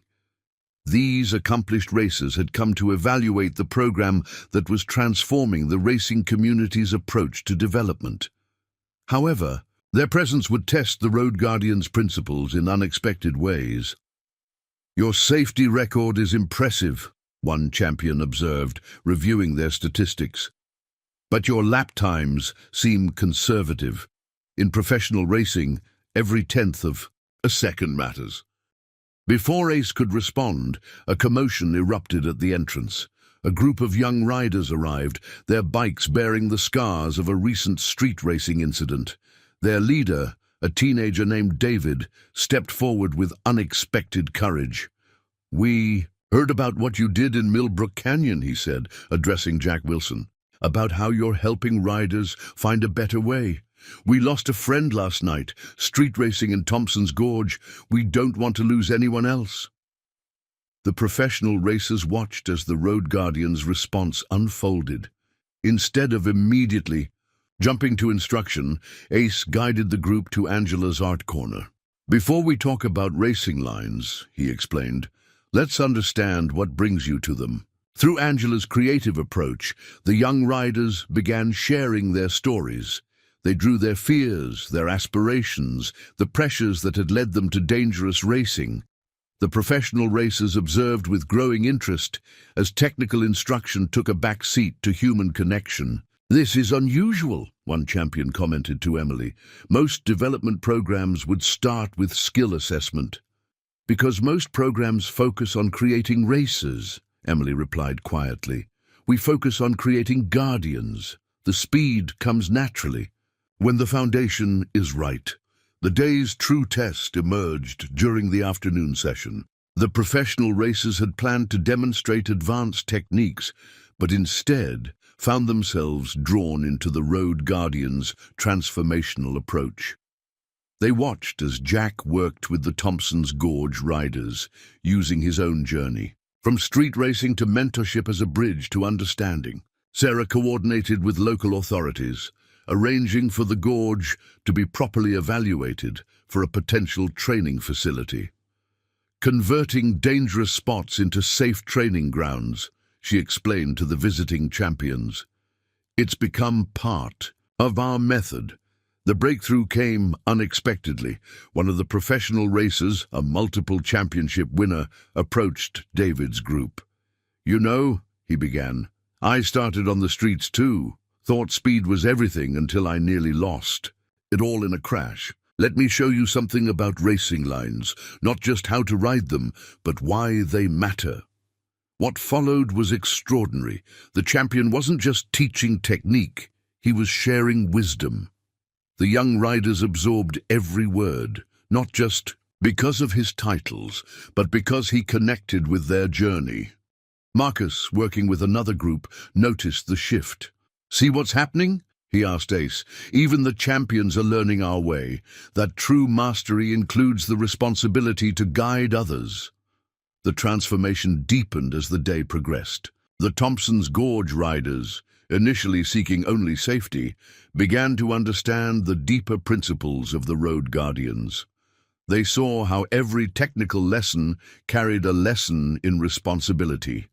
Mrs. Reeves arrived with afternoon refreshments and found the professional racers engaged in earnest discussion with the instructors. "Remarkable," she observed. "They came to evaluate a program, but found a philosophy." The day's impact crystallized during the final session. The professional racers, who had initially questioned the conservative lap times, now understood the broader vision. They watched as former street racers became mentors, as technical excellence served human connection, as speed became a tool for transformation rather than an end in itself. "We've been thinking about development all wrong," one champion admitted to Emily. "We thought it was about finding the fastest riders. But you're creating something more valuable, riders who make everyone around them better." As evening approached, the National Racing Association representatives huddled with their champions, discussing what they'd witnessed. The Road Guardians continued their work, helping the Thompson's Gorge riders develop not just safer habits, but a sense of responsibility to their community. "Ready for what comes next?" Sarah asked, reviewing the day's events. Ace watched as professional champions worked alongside former street racers, each learning from the other. He saw Angela teaching both groups to use art as a bridge to understanding. He witnessed Emily's quiet expertise guiding everyone toward deeper awareness. "Always," he answered, because every challenge shows us new ways to combine excellence with responsibility. The sun set over the training center as champions and beginners shared insights and experiences. They had come together from opposite ends of the racing spectrum, but found common ground in the guardian spirit that transcended their differences. This, Emily told the departing professionals, is the real measure of our program. Not just the speed we develop, but the responsibility we inspire. The Road Guardians Training Center buzzed with unprecedented activity as dawn broke over Silvercrest Valley. Yesterday's visit from professional champions had sparked something unexpected. Major racing teams were calling, offering partnerships and resources. But it was a different kind of visitor that would define this day's challenges. Lisa Chen, head of the largest racing academy chain in the country, arrived unannounced. Behind her, a fleet of transport trucks carried state-of-the-art training equipment. "I've seen what you're building here," she announced to Ace and Emily. "I want to help take it national. Proper funding, premier facilities, everything you need to reach more riders." Before they could respond, Jack Wilson arrived with urgent news from Thompson's Gorge. The street racing scene there had evolved. Crews were now claiming they could offer safer training, but without the restrictions of proper programs. They were using the Road Guardians' own language of transformation against them. "They're promising the thrill with a thin veneer of safety," Jack explained, his voice tense. "Kids are buying it because it sounds like what we do, but without the hard work of real change." Emily watched Lisa inspect their modest facility, noting how the corporate executives' eyes lingered on their hand-painted safety diagrams and basic equipment. "Your results are remarkable," Lisa observed, "but imagine what you could achieve with real resources." The morning's training session demonstrated exactly what was at stake. Angela worked with a group of young riders, using art to help them understand not just racing lines, but their own motivations for riding. In the workshop, Thomas guided students through basic maintenance, each lesson carrying deeper messages about responsibility and care. "This is what concerns me," Lisa said, watching the personal interactions. "It's beautiful, but it's not scalable. You can't bottle this kind of individual attention." Sarah interrupted with more news. The Thompson's Gorge situation was spreading. Other communities reported similar operations starting up, programs that promised the Road Guardians results without their rigorous approach to safety and personal growth. "They're missing the point," Marcus observed, reviewing reports from concerned racing schools. "They think our success is about finding a middle ground between street racing and proper training, but it's about complete transformation." The day's breakthrough came from an unexpected source. Mrs. Reeves arrived with her late son's racing journals open to a dog-eared page. "He wrote about this," she said, showing them his words, "about the temptation to grow too fast, to reach for results, before building proper foundations. He called it the Champion's Challenge, remembering that true victory isn't just about crossing the finish line, but about how many others you help reach it safely." Lisa watched as the Road Guardians demonstrated their method in action. She saw how Emily's quiet expertise built trust that no corporate program could replicate. She witnessed Ace guiding former street racers toward not just safer riding, but personal responsibility. "Your equipment's basic," she noted, "but your impact." "Because we invest in transformation, not just transaction," Ace replied. "Each rider becomes a guardian, each lesson carries forward." The solution to both challenges emerged through practice. A group of Thompson's Gorge riders arrived, initially drawn to the imitation programs, but sensing something was missing. They watched as the Road Guardians worked with students at all levels, from beginners to returning champions. "The difference is right there," Jack pointed out to Lisa. "Those quick-fix programs promise skills without soul. We build guardians who carry the responsibility to guide others. Angela's art corner had evolved into a planning space where riders mapped not just racing lines, but life directions. See how each person finds their own way to understand, she explained to the corporate executive. That's not something you can standardize.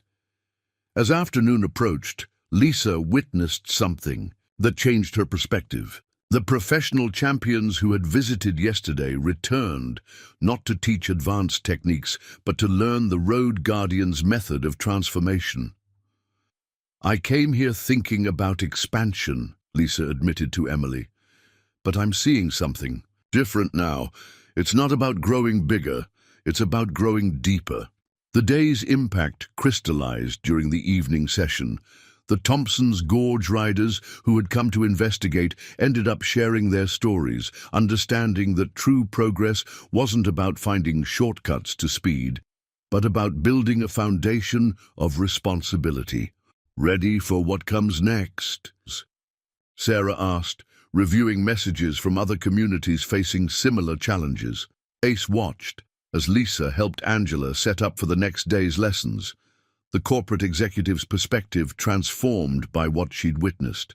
He saw Jack working with riders who'd almost been drawn into unsafe programs, showing them the difference between imitation and transformation. Always, he answered, because every challenge helps us demonstrate what guardian spirit really means. The sun set over the training center as Lisa prepared to leave, her fleet of transport trucks still full of unused equipment. I came to offer resources, she told them, but you've shown me something more valuable. Sometimes, the most powerful, growth isn't about scaling up, but about digging deeper. The morning light revealed an unexpected gathering at the Road Guardian's training center. Lisa Chen's transport trucks had departed, but in their place stood something more meaningful. Representatives from small racing schools across the country, each drawn by the story of a program that chose depth over expansion. Emily arrived to find Ace already deep in conversation with a group of instructors who'd driven through the night. Our programs were struggling, one explained, trying to compete with corporate chains by adding more equipment, more facilities. But after hearing about your choice to stay true to your principles, we realized we've been measuring success wrong. Before they could continue, Jack Wilson burst in with surprising news. The imitator programs at Thompson's Gorge had encountered unexpected resistance. Their own students were questioning the lack of genuine transformation, comparing it to what they'd heard about the Road Guardian's approach. They're not just asking for better training, Jack reported. They're asking for real guardianship. Your influence is spreading in ways no corporate expansion could match. Sarah coordinated with the visiting instructors, many of whom had brought their most challenging students. They're not here for our equipment, she observed. They're here to understand how we build trust, how we transform riders into guardians. The morning session demonstrated their philosophy in action. Angela worked with visiting students, using art to help them express their struggles and aspirations. In the workshop, Thomas showed instructors how every maintenance lesson could carry deeper messages about responsibility and care. "Watch this," Marcus called out, directing attention to a corner where one of their former street racers was sharing his transformation story with visitors. The young rider spoke not just about improving his skills, but about finding purpose in helping others ride safely. The day's breakthrough came through an unexpected challenge. A group of corporate-trained instructors arrived, initially skeptical of the Road Guardian's modest facilities. They watched as Emily guided a mixed group of beginners and advanced riders, each finding their own path to understanding. "There's something here we've been missing," one corporate instructor admitted. "We've been teaching procedures, but you're teaching purpose."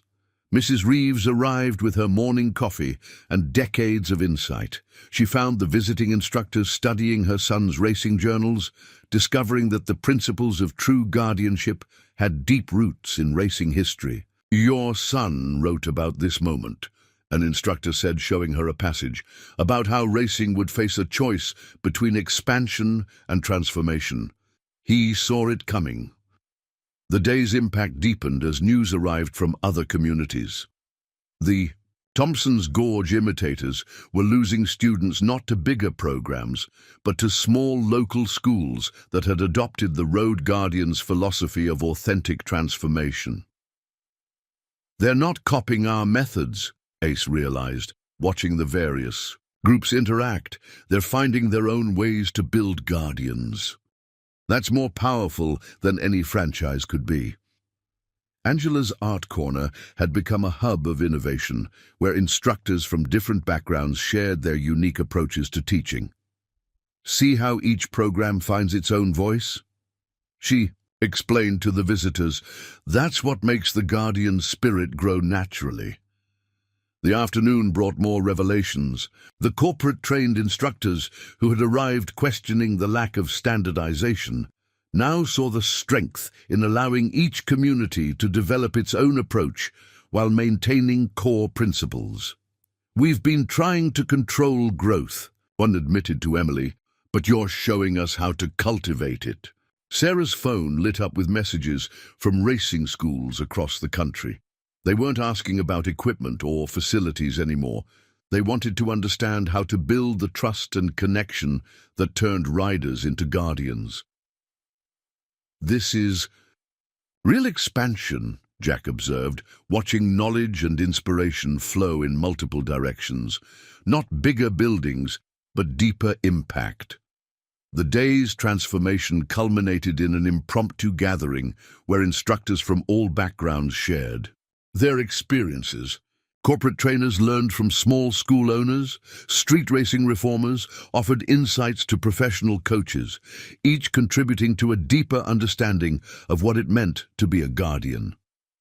Ready for what comes next? Sarah asked, reviewing requests for guidance from more communities. Ace watched as the visiting instructors worked alongside their students, each finding ways to adapt the guardian spirit to their own situations. He saw Angela teaching art students from different programs to become teaching assistants. He witnessed Emily's quiet expertise, inspiring others to find their own path to leadership. Always, he answered, because every connection we build shows how true growth spreads naturally when it comes from the heart. The sun set over the training center as instructors prepared to return to their own communities. They had come seeking methods, but found something more valuable, the understanding that true guardianship grows not through replication, but through inspiration. This, Emily told the departing visitors, is how transformation really spreads. Not by creating copies, but by awakening guardians who find their own way to lead. The National Racing Federation's annual conference had never seen anything like it. In the main hall of their prestigious headquarters, Ace stood at the podium facing the most influential figures in racing. But unlike traditional presentations about equipment and facilities, he was there to discuss transformation and guardianship.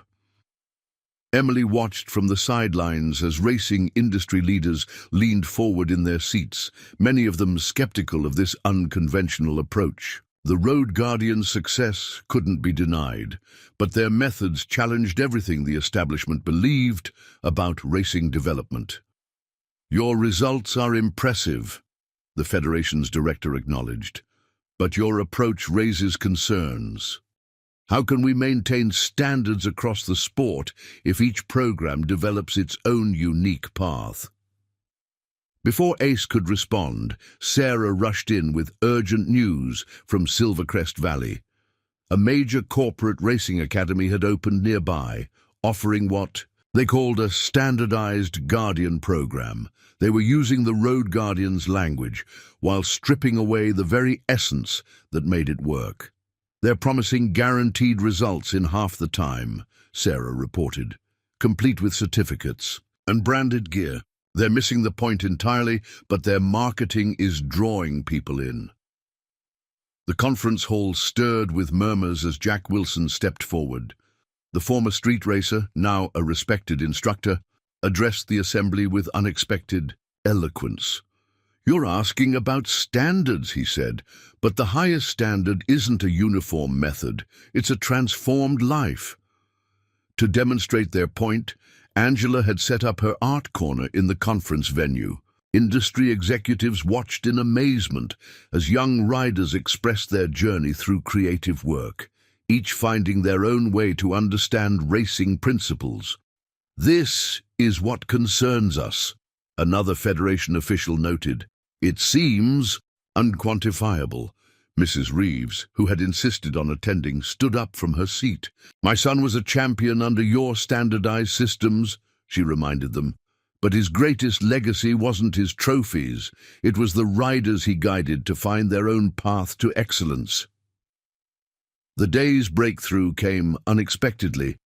A group of young riders from diverse backgrounds took the stage, each sharing how different programs inspired by the Road Guardians had helped them find not just skill, but purpose. "I trained at 3 corporate academies," one rider explained, "learned perfect technique, but it was a small, local program, following the Guardian spirit, that taught me why those techniques mattered, not just for my racing, but for those I could help." Marcus coordinated with programs across the country, displaying real-time video feeds of various schools applying the Guardian principles in their own unique ways. Each community had found its own expression of the core values, creating something more powerful than any standardized approach. "Look at this," Sarah called attention to her tablet. The corporate academy near Silvercrest Valley was already facing unexpected challenges. Their students, exposed to authentic transformation through community contact, were questioning the superficial nature of their standardized program. "They're not just asking for better training," Thomas observed. "They're hungry for real purpose." The Federation officials watched as Emily demonstrated their approach with a group of visiting riders. Her quiet expertise showed how technical excellence could serve deeper transformation, how each lesson could build not just skill, but character. "Your methods may be diverse," the director acknowledged, "but your results share something remarkable. Every program influenced by your approach isn't just producing better riders, they're creating better mentors." As afternoon approached, the conference transformed into something unprecedented. Instead of debating standardization, racing leaders began sharing stories of how different approaches had touched their own lives. Many remembered mentors who had gone beyond technique to instill lasting values. "This is the real standard," Ace explained, watching the shift in understanding. "Not uniform methods, but uniform commitment to true transformation." Angela's art corner had drawn a surprising crowd. Industry executives found themselves exploring how creative expression could unlock deeper understanding of racing principles. "Sometimes," she told them, "the most technical lessons come through the most unexpected channels." The day's impact crystallized during the closing session. The Federation announced a revolutionary decision. Instead of pushing for standardization, they would support and study diverse approaches to building racing guardians. They would measure success not just by lap times, but by the number of lives transformed. "Ready for what comes next?" Sarah asked, reviewing invitations from racing organizations worldwide. Ace watched as Federation officials engaged with instructors from various programs, each sharing their unique approach to building guardians. He saw Angela teaching industry leaders to see beyond traditional metrics. He witnessed Emily's quiet influence spreading through the highest levels of racing leadership. "Always," he answered, "because every level we reach shows us new ways to spread the Guardian spirit." The sun set over the Federation headquarters as racing leaders prepared to return to their own organizations. They had come seeking standardization, but found something more valuable: The understanding that true excellence grows not through uniformity, but through authentic transformation. This, Emily told the departing officials, is how racing evolves, not by enforcing one path, but by inspiring many paths toward the same noble goal. The Road Guardians Training Center had become an international crossroads. Representatives from racing organizations worldwide filled the classrooms, each seeking to understand the philosophy that had transformed racing culture across America. Emily observed from her characteristic quiet corner as Ace faced their most complex challenge. Yet, Takeshi Yamamoto, head of Japan's largest racing federation, arrived with his team of instructors. Behind them came delegates from European racing schools and Australian development programs. Each brought their own cultural perspectives on training, racing, and mentorship. "Your principles intrigue us," Takeshi expressed through his interpreter. "But in our culture, the relationship between teacher and student follows strict traditions. How can we adapt your guardian spirit while honoring our own ways?" Before Ace could respond, Sarah brought urgent news from their international outreach efforts. Programs attempting to implement Road Guardian methods in different countries were struggling with cultural translation. Some had reverted to simple, technical instruction, losing the transformational essence in their attempt to adapt. "They're focusing on translating our methods," Jack observed, watching the international visitors study their training sessions. "But they need to translate our meaning." The morning's demonstration became an unexpected lesson in cross-cultural understanding. Angela worked with young riders from 3 continents using art to bridge language barriers. Their drawings of racing lines and safety principles spoke a universal language of dedication and responsibility. "Watch this." Marcus called attention to a corner where a Japanese student was teaching a European rider using gestures and shared racing terms. Their technical exchange naturally evolved into sharing personal stories of why they rode. Mrs. Reeves arrived with her son's racing journals, now translated into multiple languages. She found the international instructors studying them intently, discovering how fundamental principles of guardianship transcended cultural boundaries. "Your son wrote about this possibility," Takeshi noted, showing her a passage, "about how racing could become a bridge between cultures if we found the right way to share its deeper meaning." The day's breakthrough emerged through crisis. News arrived of a prestigious international racing academy attempting to franchise the Road Guardian approach. They had created a standardized global Guardian curriculum, stripped of local cultural context. "They're missing the essential truth," Emily observed quietly. "Guardianship isn't about following one path. It's about helping others find their own." The solution revealed itself through practice. The international visitors watched as the Road Guardians demonstrated their philosophy with different groups. They saw how Emily's quiet expertise adapted to each student's background, how Ace's guidance respected individual journeys while maintaining core principles. "Now I understand," Takeshi expressed, watching a mixed group of students share their experiences. "The Guardian spirit is like water.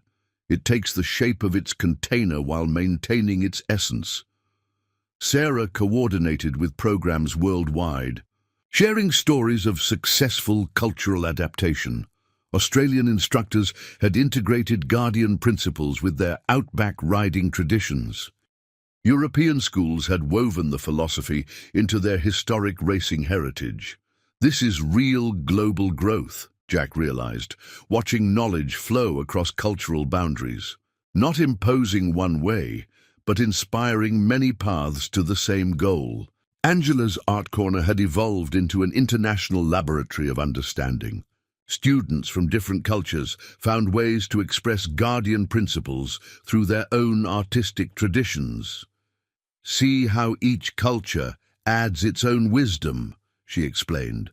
"That makes the whole philosophy stronger." The afternoon brought more Revelations, as international instructors, shared their own traditions of mentorship. Japanese concepts of senpai and kohai relationships enriched the guardian model.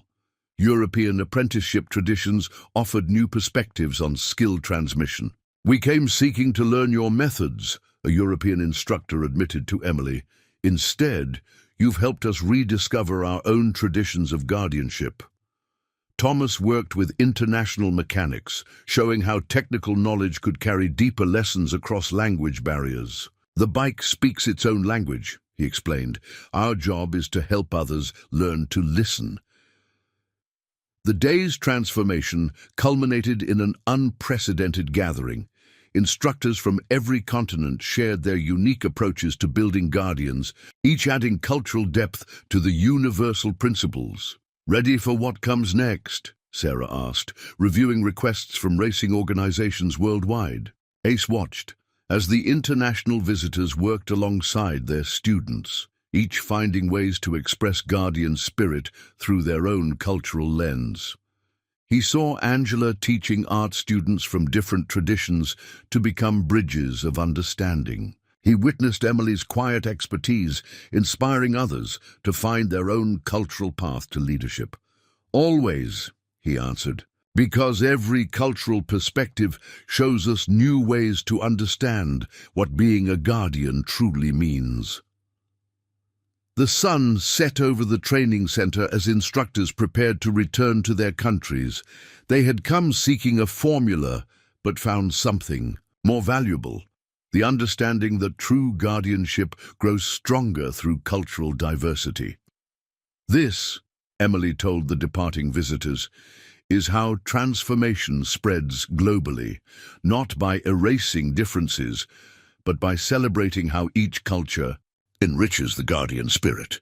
Up next, you've got two more standout stories right on your screen. If this one hit the mark, you won't want to pass these up. Just click and check them out. And don't forget to subscribe and turn on the notification bell so you don't miss any upload from us.